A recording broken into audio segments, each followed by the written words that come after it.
Chapter 4. Back from the Dead. Jack pulled Annie down. The white figure moved swiftly past them, then disappeared into the shadows. "A mummy," said Annie. "Back from the dead." Forget it," stammered Jack. "That's impossible." He picked up the Egypt book. "What's this?" said Annie. She lifted something from the floor. "Look, the mummy dropped this thing." It was a gold stick about a foot long. A dog's head was carved on one end. "It looks like a scepter," said Jack. "What's that?" asked Annie. "It's a thing kings and queens carry," said Jack. "It means they have power over the people." "Come back, Mummy!" Annie called. "We found your scepter! Come back! We want to help you!" "Shh!" said Jack. "Are you nuts?" "But the mummy!" "That was no mummy," said Jack. "It was a person, a real person." "What kind of person would be inside a pyramid?" asked Annie. "I don't know," said Jack. "Maybe the book can help us." He flipped through the book. At last he found a picture of a person in a pyramid.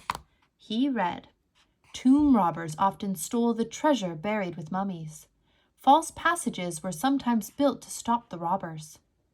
Jack closed the book. "Not a mummy," he said. "Just a tomb robber."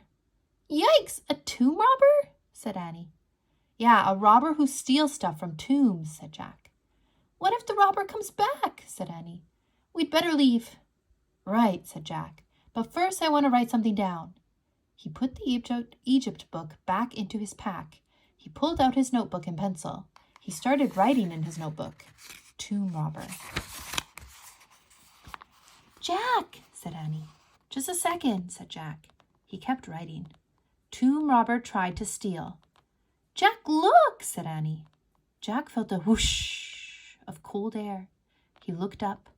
A wave of terror shot through him. Another figure was moving slowly toward them. It wasn't a tomb robber.